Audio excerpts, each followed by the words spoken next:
성도님들, 어제 주일 예배를 잘 들으셨습니까? 우리가 보통 예배가 끝날 때 목사님께서는 어떤 기도를 우리에게 해주시나요? 네, 바로 축도입니다.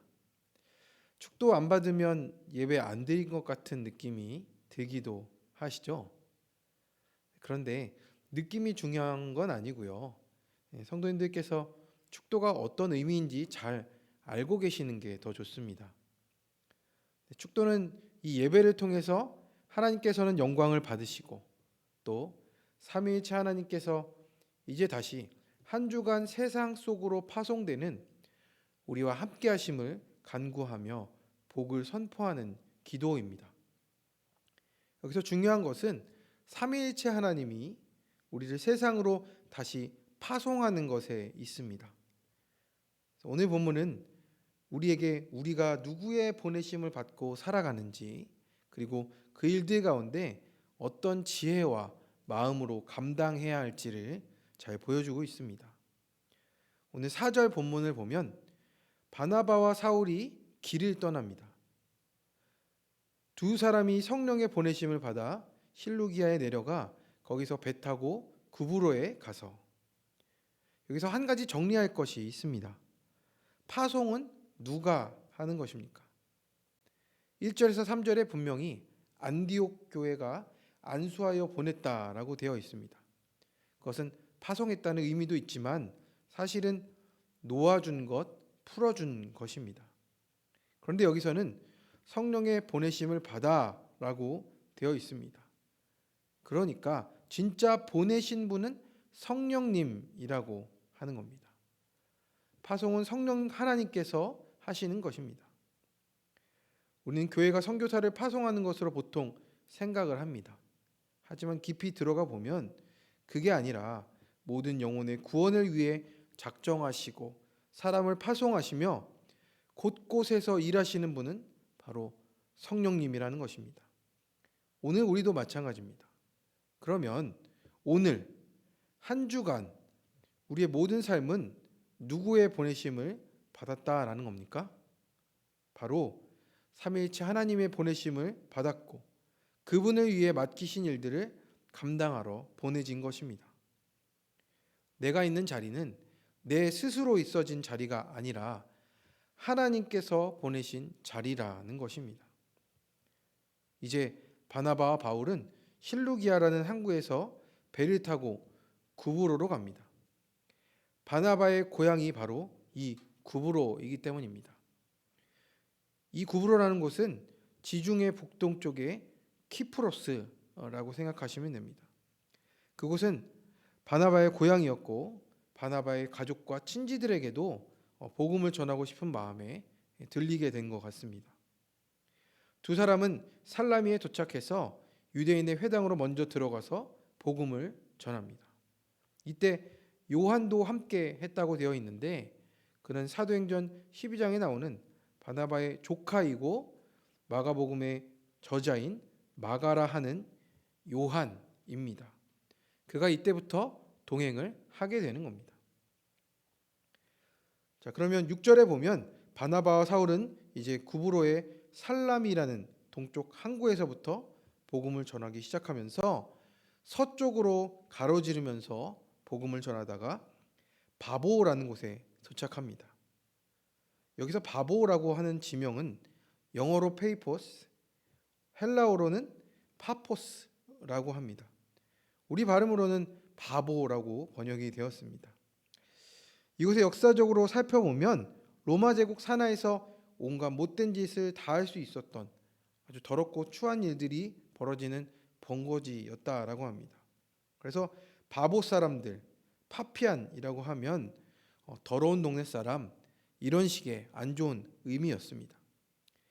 이제 그런 곳에 바나바와 사울이 도착했고 그곳에서 거짓 선지자인 박수 마술사 한 사람을 만나게 되는데 공교롭게도 유대인이었습니다.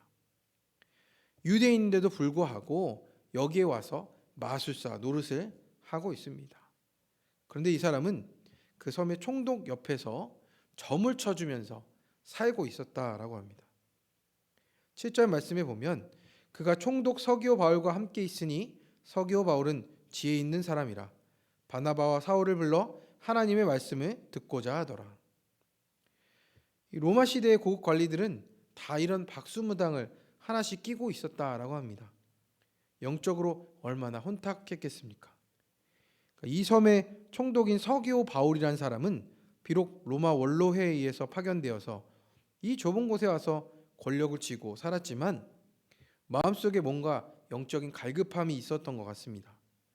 그러다 보니 악한 영에 사로잡힌 박수무당 바예수라는 유대인 거짓 선지자를 데리고 있었습니다.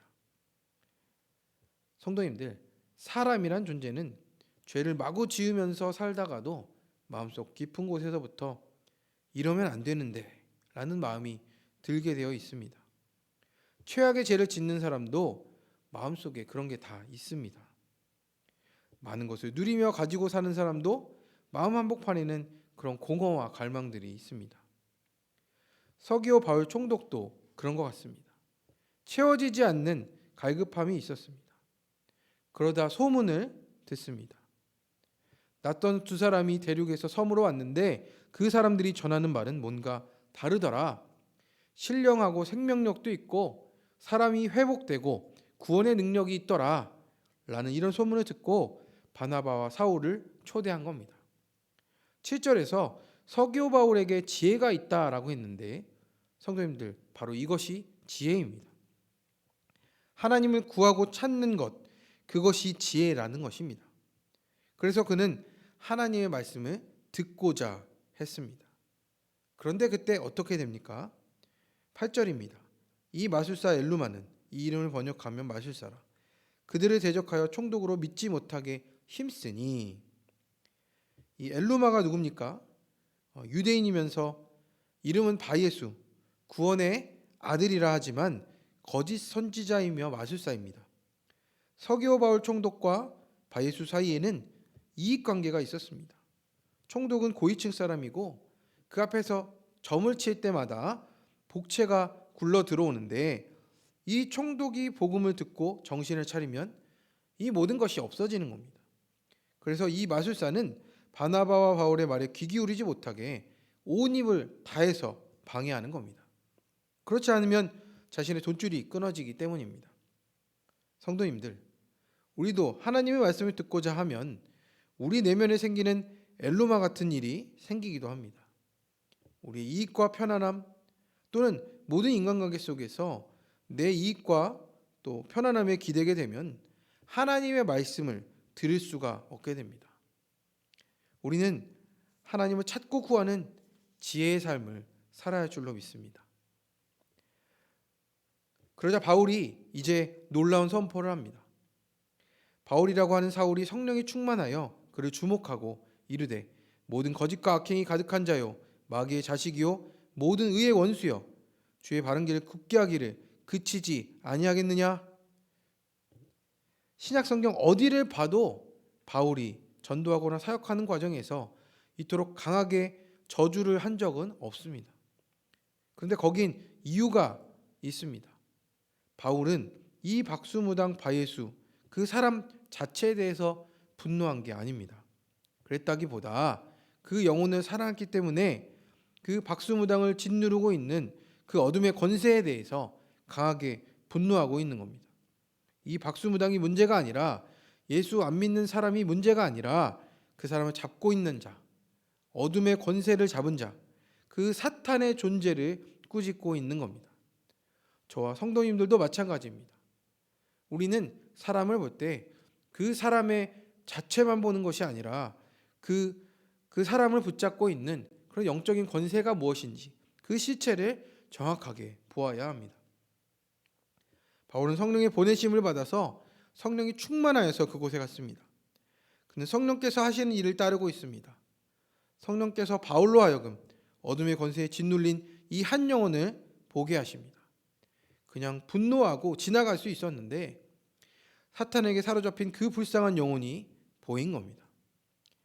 그래서 주님의 마음으로 그 구원받지 못한 영혼을 구속의 관점으로 바라보면서 사탄을 향해 통렬히 꾸짖고 있는 겁니다.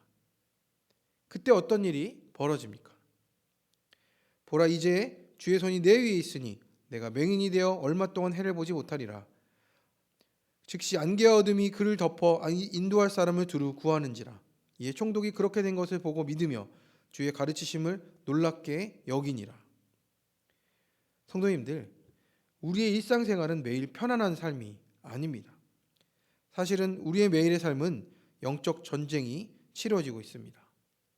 사도 바울도 나중에 에베소서 6장에서 우리의 싸움은 혈과 육에 대한 것이 아니라 마귀의 간계와 세상의 권세 잡은 자에 대한 것이라고 했습니다. 그래서 주님의 이름으로 악한 영들을 꾸짖었을 때 놀랍게도 서기오 바울 총독이 그것을 보고 깨달아 믿게 되는 역사가 일어났던 것입니다. 우리 주변에 예수님을 믿지 않는 영혼들이 문제가 아니라 그들이 예수님께로 오는 것을 가로막는 어둠의 권세가 문제입니다. 그래서 우리는 영적 싸움을 싸우게 되는 것입니다. 이 싸움은 성령의 도우심 없이 되지 않습니다. 기도 없이 영혼 구원이 이루어지지 않는 것입니다. 세상과 어둠의 권세에 사로잡힌 영혼들을 하나님의 관점으로, 구원의 관점으로 불쌍히 여기며 애통하는 마음으로 권면하고 이끌어야 합니다. 그 일을 우리가 감당할 때 이 서기오 바울 총독처럼 믿어지는 역사가 나타난다라는 겁니다. 여기서 한 가지 우리가 살펴볼 것이 있습니다. 사도 바울이 그토록 무섭게 바에소를 향해 호통을 쳤지만 그 속에는 구원의 손길이 담겨 있음을 볼 수 있습니다. 성도님들, 본문을 잘 보시면 엘루마가 영원히 눈이 멀게 되었습니까? 11절에 보면 영원히가 아니라 얼마 동안 눈이 어둡게 된 것입니다. 이게 누구의 일과 비슷합니까? 바로 사도 바울 자신과 비슷합니다. 바울 자신도 얼마 동안 눈이 어두웠던 경험이 있습니다. 바로 엘루마에게도 주님을 알게 될 기회가 주어진 것입니다. 그가 회개하고 눈에 비늘이 벗겨져서 예수님을 따르는 자가 되면 이제 박수가 아니라 구원받은 자로 살게 될 것입니다. 사도 바울도 성령의 일을 가로막는 엘루마를 보면서 이전의 자기 모습을 떠올렸을 겁니다. 그래서 예수님이 자신에게 주셨던 구원의 기회를 그에게도 나누고 있는 것입니다. 성도님들, 어떻습니까? 이것이 성령의 보내심이고 성령의 역사입니다. 그 하는 일의 끝이 성령께서 하시는 일이 드러나는 겁니다. 성도님들, 우리도 오늘의 삶 속에서 성령의 보내심을 기억하며 살아가기 원합니다. 그리고 성령의 충만함을 입어서 어둠의 권세에 사로잡힌 영혼들을 불쌍히 여기며 구원의 기회를 내 가족과 이웃들에게 나눔으로 저와 성도님들의 삶 가운데 성령의 역사가 풍성하게 나타나시기를 주님의 이름으로 간절히 축원합니다.